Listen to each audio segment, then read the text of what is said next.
Bueno, ahora sí que estamos grabando, vamos a hacer el cierre de esta parte, que es la parte de curvas de monopróticos, antes de pasar hacia lo que serían curvas de sistemas polipróticos.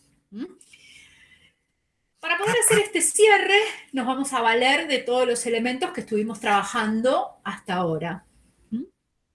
En particular, ustedes tienen, tanto en el material teórico como en las clases, todo el trabajo que hemos hecho con curvas de titulación, donde el analito era el ácido. Y ustedes tuvieron de tarea curvas de titulación donde el analito era la base. Entonces, estas curvas que estoy presentando acá, cualitativas, absolutamente cualitativas, son curvas donde el analito es una base. ¿Y cómo nos damos cuenta que el analito es una base? Sencillamente mirando la forma, ¿sí? Que si el pH disminuye, significa que lo que estoy haciendo es titular una base con un ácido.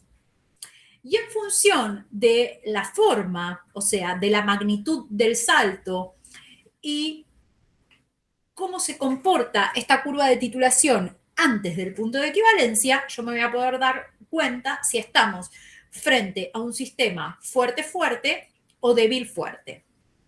Recordemos siempre que el titulante es una especie fuerte y que una titulación débil-débil no procede porque en ese caso la reacción ácido más base para darme una sal más agua no cumple con los criterios cuantitativos.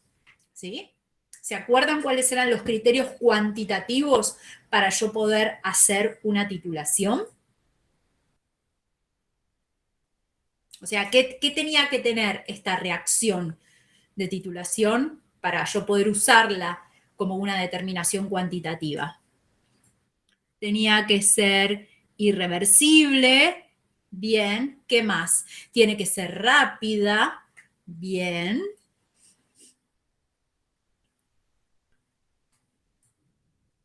Tengo que tener una determinada sensibilidad. En realidad, la sensibilidad del método, eso es un parámetro más cualitativo que cuantitativo, ¿sí? Porque en lo cuantitativo, lo que yo quiero es detectar dónde está el punto final. Mejor dicho, detectar dónde está el punto de equivalencia.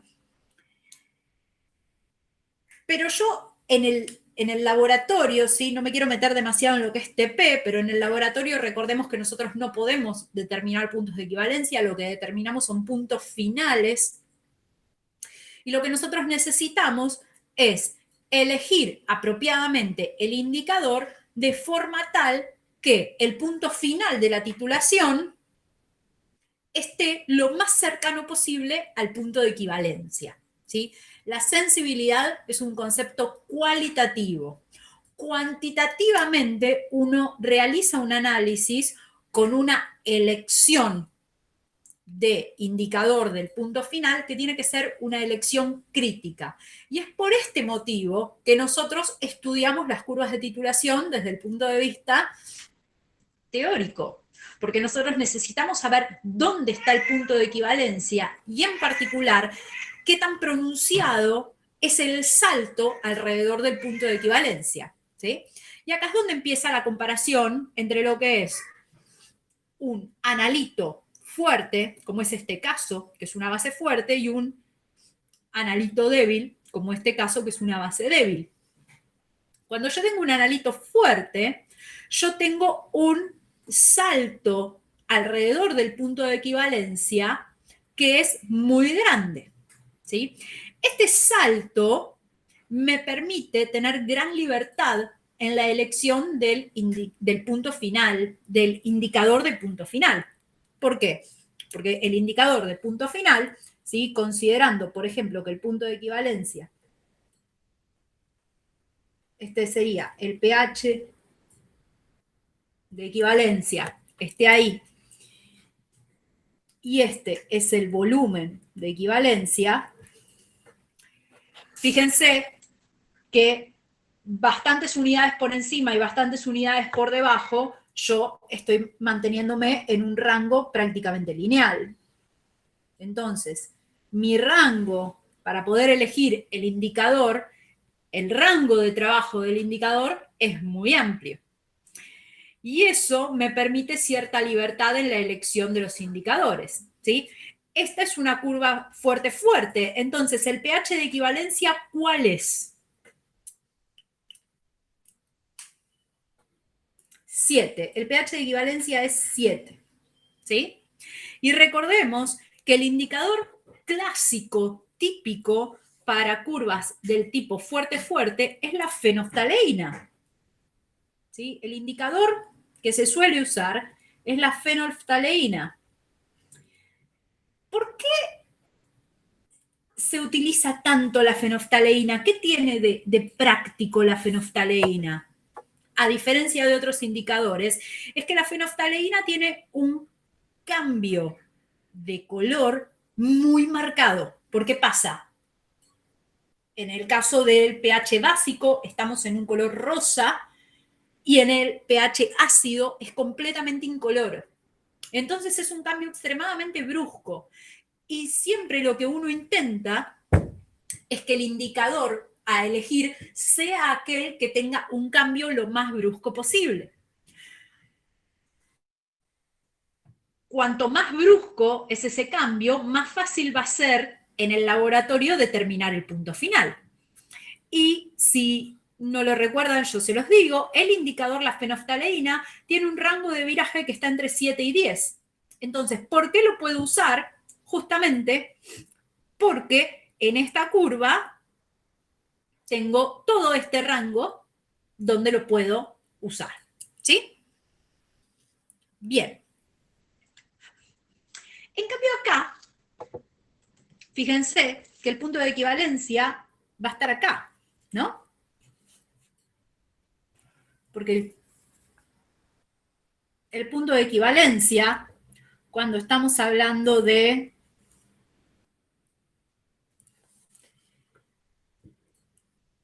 un sistema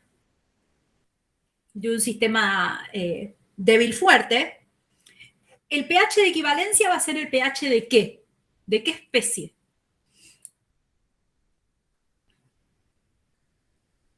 El pH de la sal, ¿sí? Y en el caso de que mi analito sea una base, el pH va a ser menor a 7, ¿sí? Entonces, si la fenoftaleína tiene un rango de trabajo de 7 a 10, ¿yo voy a poder usar la fenoftaleína acá? No, al menos de la forma que está dibujado este gráfico, no lo voy a poder usar.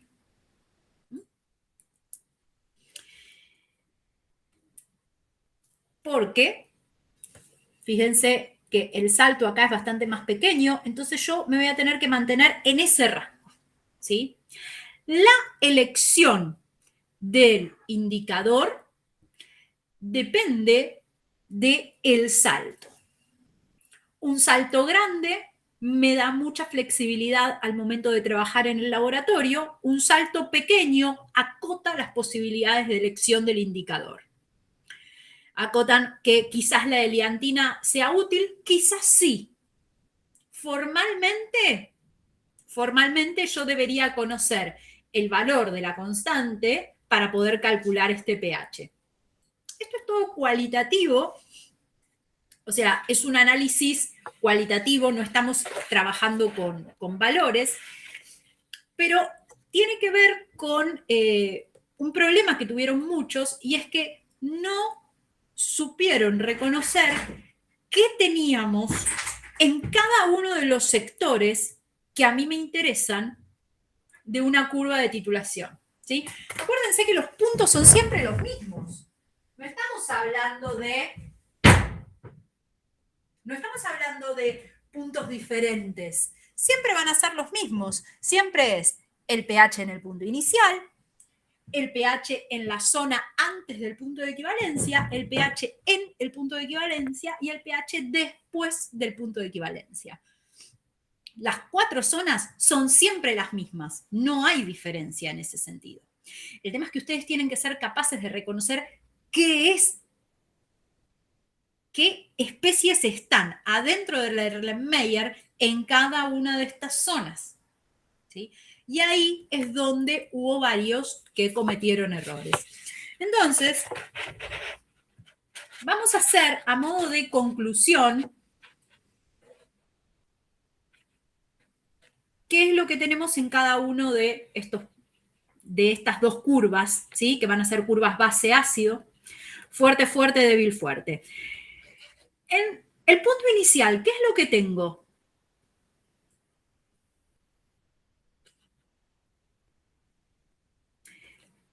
No me digan analito. ¿Qué tengo? Si yo ya sé que la curva es base-ácido, ¿qué tengo?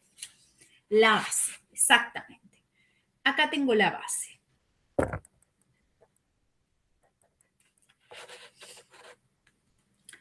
Antes del punto de equivalencia, ¿qué es lo que voy a tener? Base y sal.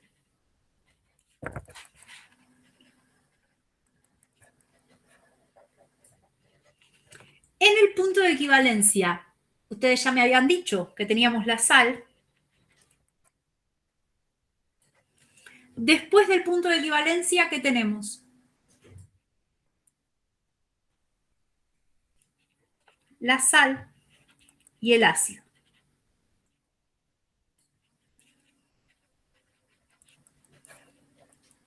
Fíjense que no es casual que nosotros les hayamos dicho que hicieran las dos curvas, porque en definitiva lo que hay es lo mismo. ¿Qué es lo que cambia? Lo que cambia es el comportamiento de la sal.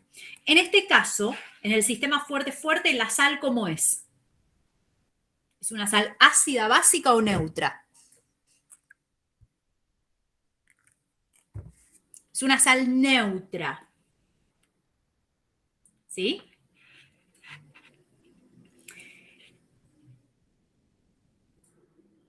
En este caso, la sal es neutra. Entonces, el comportamiento de esta sal no interviene en el cálculo de pH. ¿Sí? Ahora, en el caso del sistema débil-fuerte, ¿la sal cómo es? Que ahí estaban aportando. Es una sal ácida. ¿Sí? Y por lo tanto, al ser una sal ácida,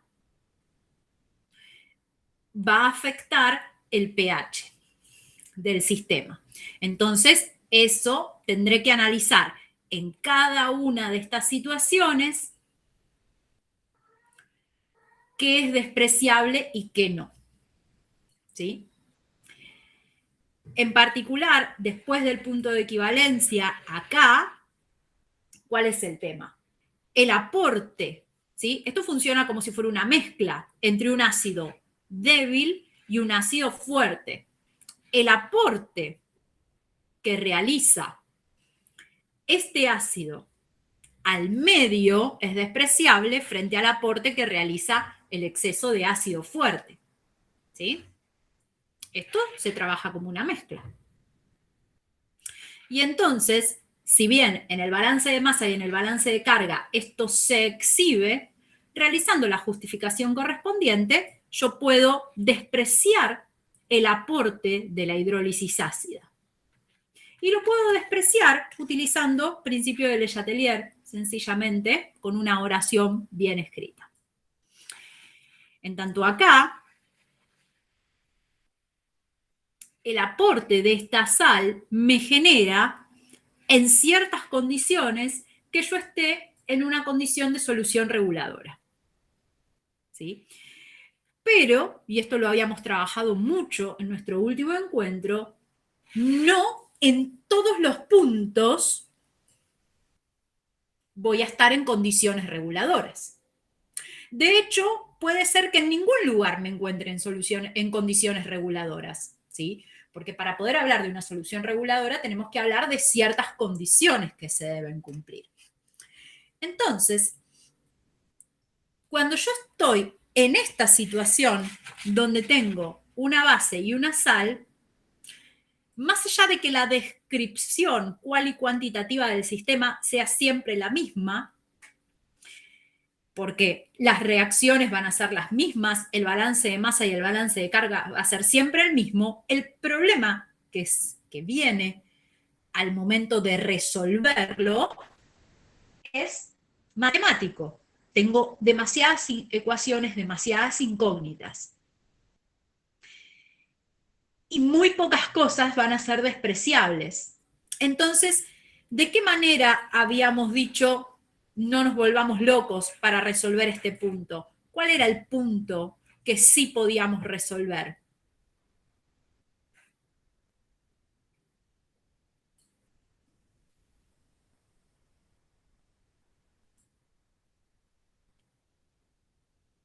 Cuando el pH es igual al pK. Porque cuando el pH es igual al pK, la cantidad de par ácido base conjugado es la misma. Entonces, ese punto sí lo puedo resolver. ¿Sí? Y en función de trazar ese punto, que yo sé que se corresponde con el volumen de equivalencia dividido 2, luego trazo antes y trazo el después. ¿Sí? Las curvas de titulación, salvo que se realicen en forma potenciométrica, no se hacen punto a punto. Desde una perspectiva teórica de la cuantitativa, las curvas de titulación se utilizan con un objetivo práctico y es determinar cuál es el indicador apropiado para el punto final. Bien, preguntas hasta aquí, niños.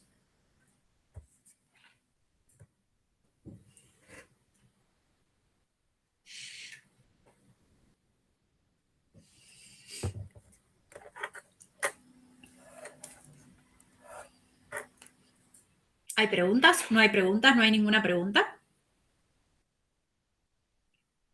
¿No? Bien. La dificultad para plantear el balance de masa y carga en cada uno de estos puntos, en especial el balance de masa, es que la concentración de especies va cambiando. ¿Y va cambiando por qué? Porque hay una reacción estequiométrica. ¿Sí? El ácido en solución va a tener su propio comportamiento, se va a disociar en anión más hidronio. La base va a tener su comportamiento, se va a disociar en oxidrilos y cationes. La sal va a tener su comportamiento. El agua va a tener su comportamiento. ¿Sí? Entonces, la complejidad a nivel definición de balance de masa y carga me la da el que me tengo que dar cuenta esa concentración que la estamos usando en normalidad, cómo se modifica cuando estoy en estos entornos estequiométricos. Y esa concentración es donde tenemos que corregirla por modificación de volumen, porque estamos incorporando volúmenes, y además tenemos que, por ejemplo, en el caso de la base, le tendremos que restar la cantidad que se convierte en sal, ¿sí? Entonces, a los equivalentes de base, ¿qué le voy a estar restando? Los equivalentes de ácido, ¿sí? Entonces, en cualquier punto, por ejemplo, antes del punto de equivalencia, los equivalentes de la base que tenga en ese instante van a ser los equivalentes iniciales menos los que reaccionaron. ¿Y los que reaccionaron quiénes son? Los equivalentes de ácido que puse. ¿Sí? Parece raro, pero en realidad es siempre lo mismo. ¿Sí? Normalidad de la base por concentración dividido el normalidad de la base por el volumen dividido el volumen total, o sea, volumen del ácido más base, menos normalidad del ácido por volumen dividido volumen total. ¿Sí? La corrección de volumen es siempre la misma. Hubo ahí una cantidad de mezclas interesantes. ¿Sí? Entonces, siempre no se olviden, cuando yo estoy en este sistema, el balance de masa no cambia. Lo que cambia es cómo expreso las concentraciones a las cuales igualo las especies en equilibrio. ¿Sí?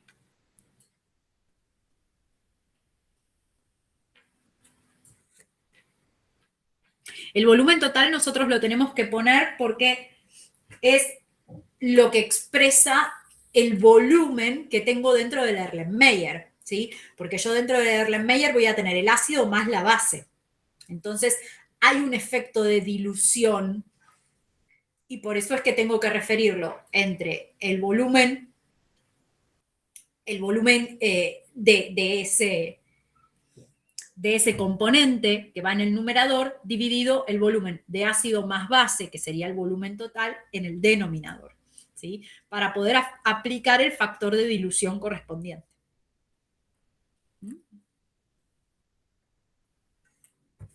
Acuérdense que acá yo estoy mezclando volúmenes, entonces estoy sumando volúmenes.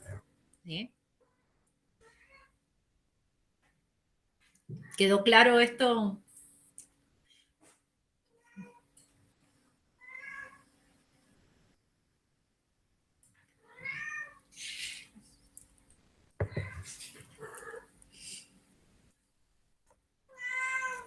Bueno, igual cualquier duda me lo volvés a preguntar. ¿Tá? Con esto yo puedo plantear balances de masa, balances de carga, y el punto siempre es equivalentes de base menos equivalentes que reaccionaron. En este caso sí, porque mi analito es base. Entonces va a ser equivalentes iniciales de base menos la cantidad que reaccionó que se convirtió en sal. El análisis en sí es el mismo que para ácido-base. ¿Sí? La complejidad viene cuando en lugar de trabajar con una base monoprótica, trabajo con algo poliprótico. Y ahí es donde queremos llegar hoy. Ustedes tienen en la presentación una curva que es la curva del carbonato, ¿sí?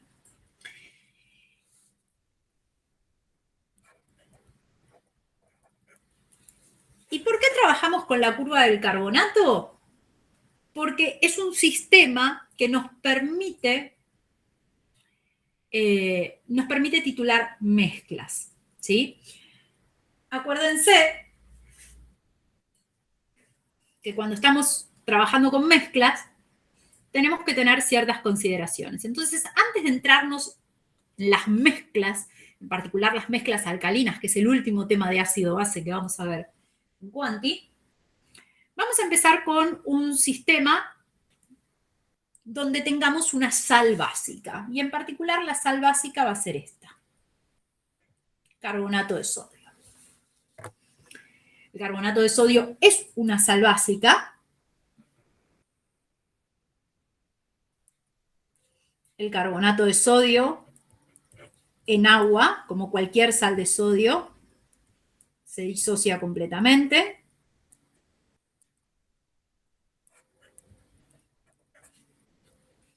Ahora, el ácido carbónico como tal tiene una constante ácida 1 y una constante ácida 2. Por lo tanto, es esperable que el carbonato hidrolice. Entonces, el carbonato en agua va a exhibir una primera hidrólisis que me va a dar carbonato ácido,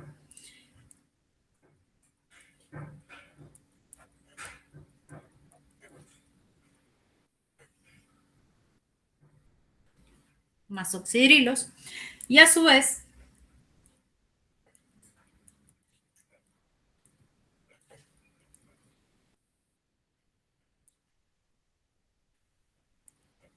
esto va a volver a hidrolizar.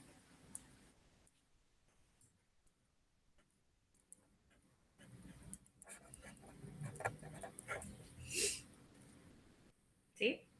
Hasta ahí tengo carbonato de sodio sólido. Perdón, carbonato de sodio solito dentro del Erlenmeyer, ¿sí? Y dentro de ese Erlenmeyer lo que voy a tener es esto. Es una sal básica, por lo tanto es un analito básico. ¿Con qué lo voy a titular?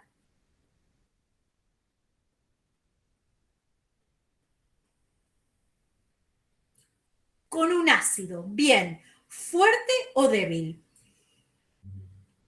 Con un ácido fuerte. Porque si el analito es débil, lo voy a tener que titular con un ácido fuerte. En particular, usualmente esto se titula con ácido clorhídrico. ¿Sí? ¿Y cómo esperan que sea la curva de titulación?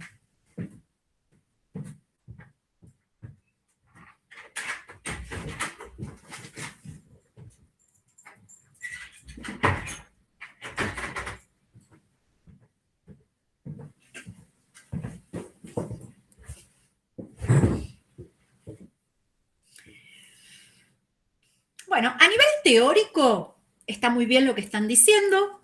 Si yo tengo primero esta titulación que de carbonato pasó a ácido carbónico, eso sería un primer punto de equivalencia y este sería un segundo punto de equivalencia. Si el analito es fuerte, ¿se puede titular con un ácido base débil? Sí, formalmente sí. Lo que pasa es que no tiene mucho sentido hacer eso, porque los saltos no son tan pronunciados.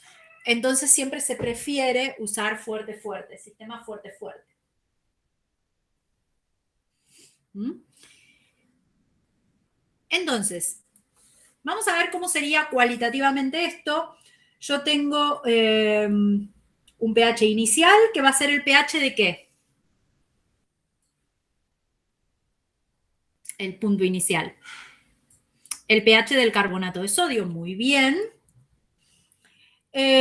Luego, esto, la primera parte, ¿no? Va a ser más parecida a este o a este. ¿Al fuerte fuerte o al débil fuerte? Al débil, bien, porque tengo algo débil por acá, ¿no? Entonces esto va a ser de este estilo. Un primer punto. Bien, y llego acá, ¿no? Paso el primer punto y llego acá. ¿Y acá qué tengo? Bicarbonato, ¿no? ¿Y el bicarbonato lo puedo seguir titulando? Sí, bien. Y esto va a ser una curva de vuelta.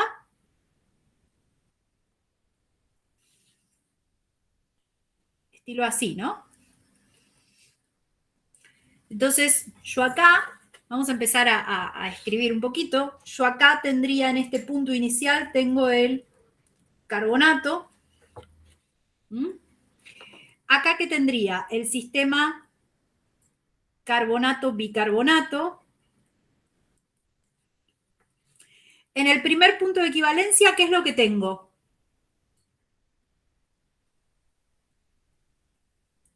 Bicarbonato solamente. Luego acá, en esta zona, ¿qué tendría?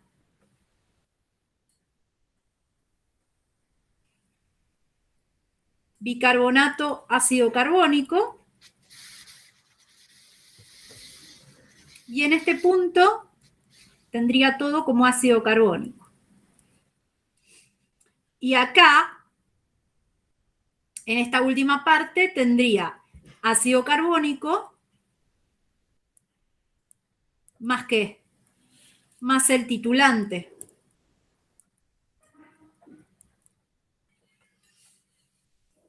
¿Mm?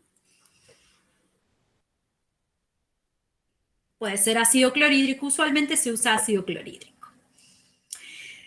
Lo que tiene de interesante el carbonato de sodio, en realidad es una característica del ácido carbónico. El ácido carbónico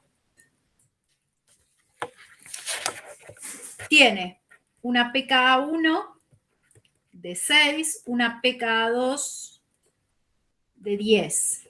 ¿Mm? O sea, que estamos hablando que las constantes que regulan los equilibrios están bien separadas. Hay 4 órdenes de diferencia. Y al haber 4 órdenes de diferencia, yo puedo ver estos puntos de equivalencia por separado. Porque voy a tener varios órdenes de diferencia entre ambos puntos de equivalencia. El primer punto de equivalencia, cuando yo estoy titulando carbonato, que lo voy a tener por acá, el primer punto de equivalencia se suele ver con fenolftaleína.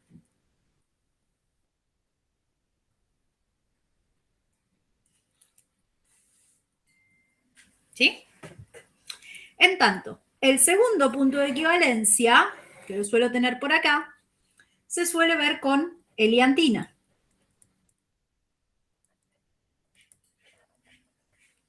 ¿Sí? Pero esto es lo que se suele ver. ¿Tiene que ser sí o sí fenoftaleína heliantina o puedo cambiar el indicador?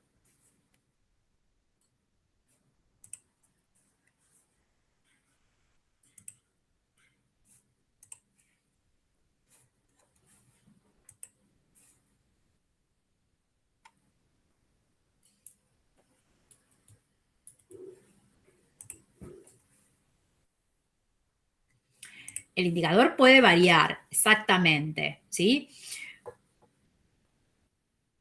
Mientras estemos cumpliendo este rango. Entonces va a ser fenoftaleína o cualquier indicador que cumpla ¿qué? Que el PKI, ¿sí? ¿Se acuerdan? El PK del indicador tiene que ser más menos 1 que el pH del punto de equivalencia. Bien.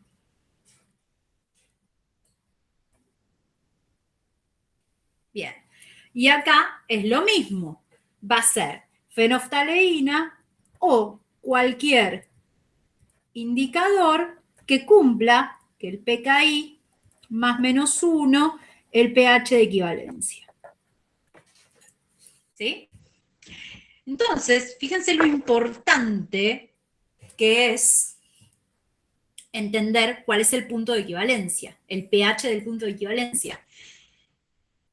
Entonces ahora viene la parte complicada y es, bueno, ¿y cuál es el pH del punto de equivalencia acá y el pH del punto de equivalencia acá?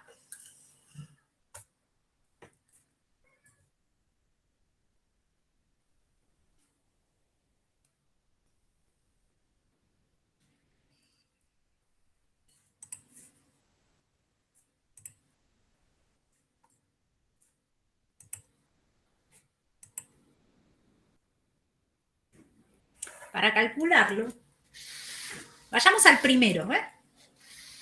Al primero. Para calcularlo, es lo mismo. Tengo que usar la misma fórmula. Lo que me tengo que dar cuenta es que tengo que darme cuenta cuál de las constantes debo usar. Pero la fórmula es la misma.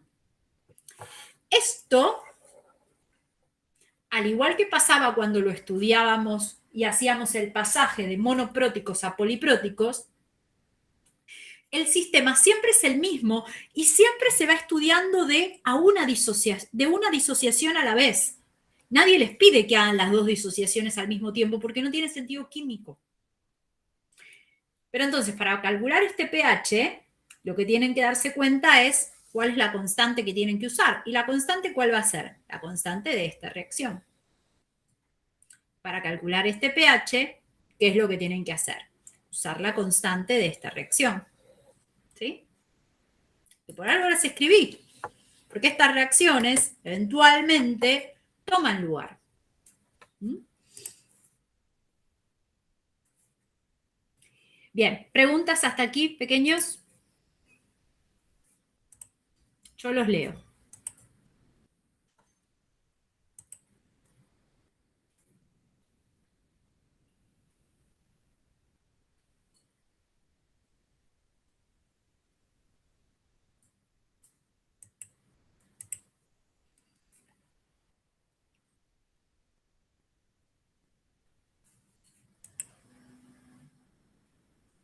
el pH del punto de equivalencia acá, vos fíjate, ¿qué tenés en este punto exactamente? ¿Qué vas a tener? Bicarbonato de sodio, si lo querés. Entonces va a ser el pH del bicarbonato de sodio.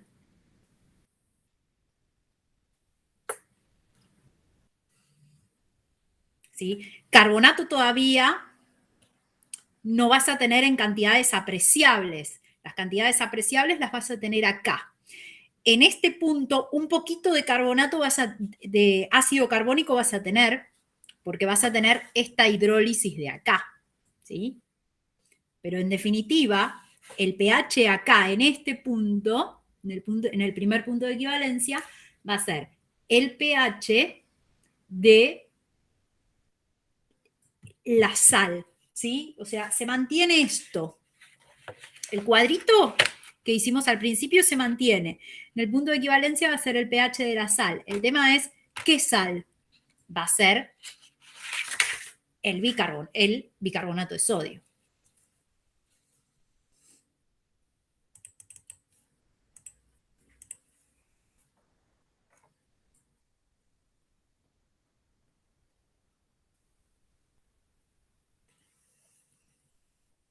Los desprecios los vas a hacer igual que siempre. Si vos, por ejemplo, estás parada acá, vos sabés que vos ya sabés el pH en el cual estás parada. Entonces, los desprecios los vas a hacer de la misma forma que lo hacías en cualitativa. Ya no hay una forma diferente de despreciar, ¿sí? Lo que pasa que justamente, y eso tiene que ver con un tema que se denomina factibilidad de titulaciones, que lo vamos a ver en el próximo encuentro, el hecho de que las constantes sean bien separadas es lo que me permite a mí tener dos puntos de equivalencia bien diferenciados. Por ejemplo, el ácido sulfúrico yo no lo puedo titular así. El ácido sulfúrico yo titulo directamente las dos disociaciones. Y hay otros ácidos o bases que también pasa lo mismo. Y tiene que ver con justamente el estudio teórico de la especie involucrada. Acá yo puedo ver dos puntos de equivalencia porque las constantes involucradas tienen 4 órdenes de diferencia, ¿sí? Y acuérdense, ¿sí? Yo lo sigo insistiendo, que esto es una forma diferente de escribir el diagrama de especiación. Y siempre yo, para poder distinguir entre especies, necesitaba 2 órdenes de diferencia. Bueno, acá tengo 4, así que está bueno como para poder hacer esa diferenciación.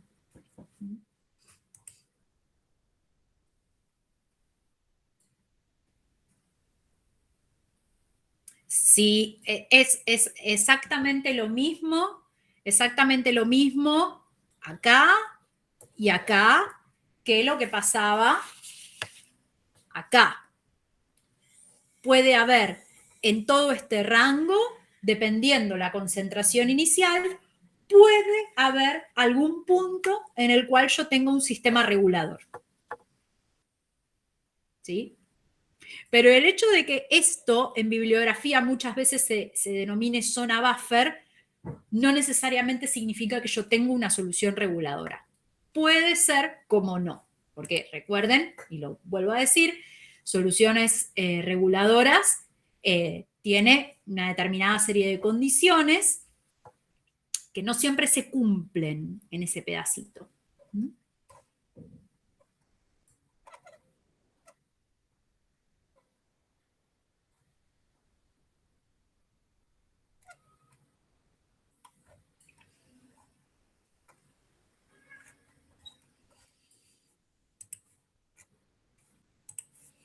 Bien, estoy revisando en la presentación, en el material teórico que ustedes tienen, hay una parte que tiene que ver con factibilidad, que lo pasamos como para poder avanzar, después valoración simultánea, eso lo vamos a ver, no se preocupen, lo vamos a ver, y lo mismo la simultaneidad fuerte-débil, eso lo vamos a ver también. Pero fíjense que hay una parte que dice curva de titulación del carbonato. Ahí es donde nos queremos detener en este momento. Tienen bastantes deducciones, explicaciones, y en el material teórico que subimos hoy hay mucho de lo que es este tema, porque este es un tema que a nivel práctico representa un desafío experimental importante. ¿Mm? ¿Sí? Entonces, ¿por qué es un desafío experimental importante? Justamente por los dos puntos de equivalencia, y es tal cual lo que vos estás marcando. Tenemos punto de equivalencia 1, punto de equivalencia 2. En función de la relación entre los volúmenes, es que podemos determinar cuál es el sistema. Entonces yo les pregunto, si yo parto de carbonato de sodio, yo voy a tener, pucha, si la virome me responde, yo voy a tener un volumen de equivalencia 1 y un volumen de equivalencia 2. ¿Cuál va a ser la relación entre estos dos volúmenes de equivalencia?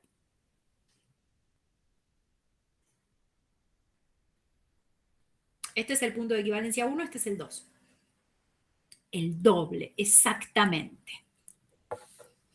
Y eso es la primer gran conclusión de este tema que se denomina mezclas alcalinas. Si el volumen de equivalencia 2 es 2 veces el volumen de equivalencia 1, estoy en situación de tener carbonato.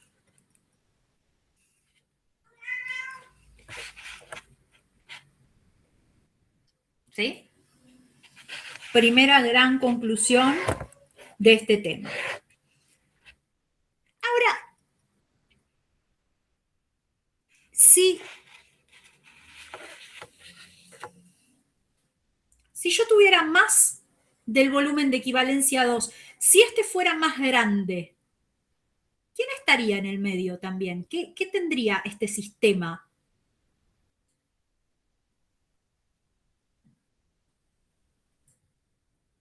Bicarbonato. Si este volumen es mayor que este, acá, en este punto, con este indicador, yo solo puedo titular carbonato. Ahora, si yo tengo más, si este volumen es más que el doble, significa que además tengo bicarbonato. Si el volumen de equivalencia 2 es mayor que 2 veces el volumen de equivalencia 1, yo lo que tengo es un sistema que se denomina carbonato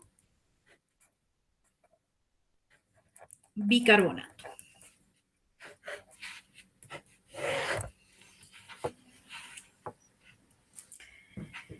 Bien, hasta acá, ¿esto lo entendiste?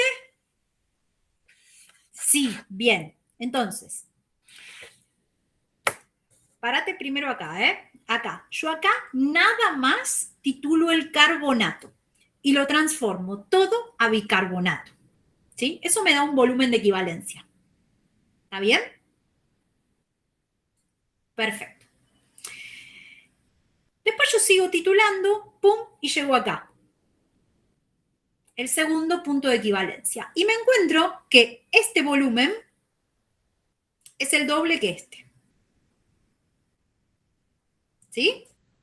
Si este volumen es el doble que este, significa que yo tenía carbonato. ¿Por qué? Porque en el primer punto de equivalencia titulé la primera disociación, en el segundo punto de equivalencia titulé la segunda. ¿Sí? ¿Hasta ahí me seguiste? Excelente. Bien. Ahora, el tema es, yo llegué acá, gasté un volumen, pongamos 10 mililitros, para decir, Y yo cuando llegué acá, en lugar de tener 20, que sería si nada más tuviera carbonato de sodio, tuve 25. Y fue como, uy, pucha, tengo 25. Para 10 mililitros para llegar acá. Yo tendría otros 10 mililitros para llegar acá. ¿Sí? ¿Serían 20 en total? ¿Sí? Bien, el tema es que gasté 5 mililitros de más. Esos 5 mililitros adicionales es porque yo tenía en mi solución una parte que no era carbonato. Tenía, además del carbonato, tenía bicarbonato. Y ese bicarbonato también lo titulé. ¿Sí? Es lo que me hizo gastar 5 mililitros de más. ¿Mm? Ahí quedó un poquitito más claro. Bien. ¿Solo para el carbonato? No.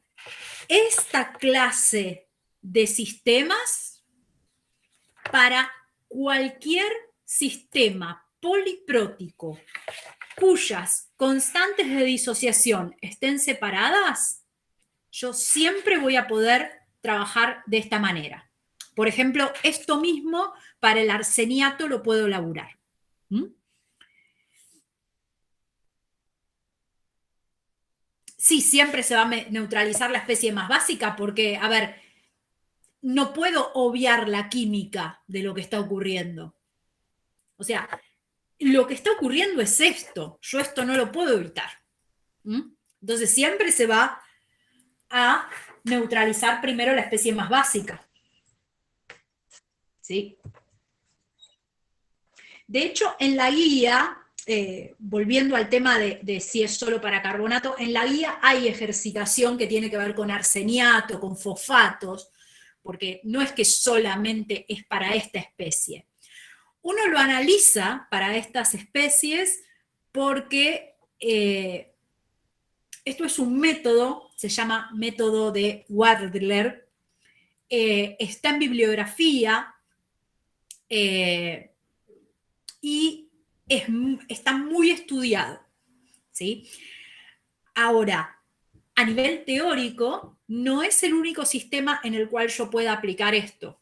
¿Sí? En cualquier sistema en el cual las constantes de equilibrio me permitan tener dos o más puntos de equivalencia, yo esto lo voy a poder aplicar. ¿Sí?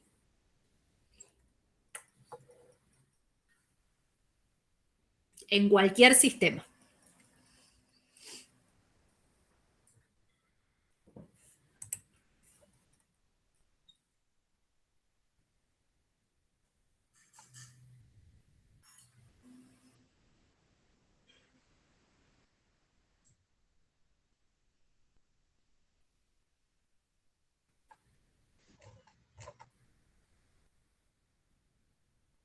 Bien. ¿Preguntas pequeños? Perdón, se me habían... Para suponer eso siempre me tienen que dar los valores que se consumen. Sí, vos para poder determinar cualitativamente cuál es el sistema, necesitas saber cuáles son los volúmenes que gastás.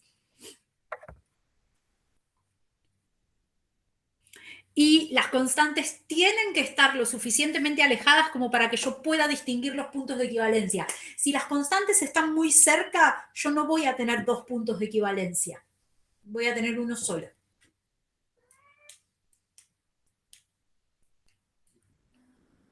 Entonces, si las constantes están muy cerca, ya esta clase de análisis no vale, porque yo no tengo dos puntos. Normalmente son entre 3 y 4 órdenes de diferencia. ¿Sí?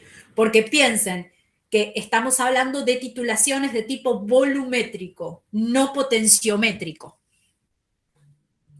¿Sí? En potenciometría yo puedo ver sutilezas que acá no puedo ver.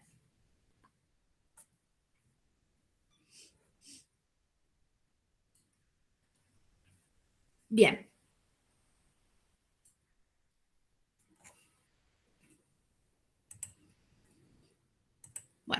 ¿Alguna pregunta, chicos? ¿Alguna pregunta más?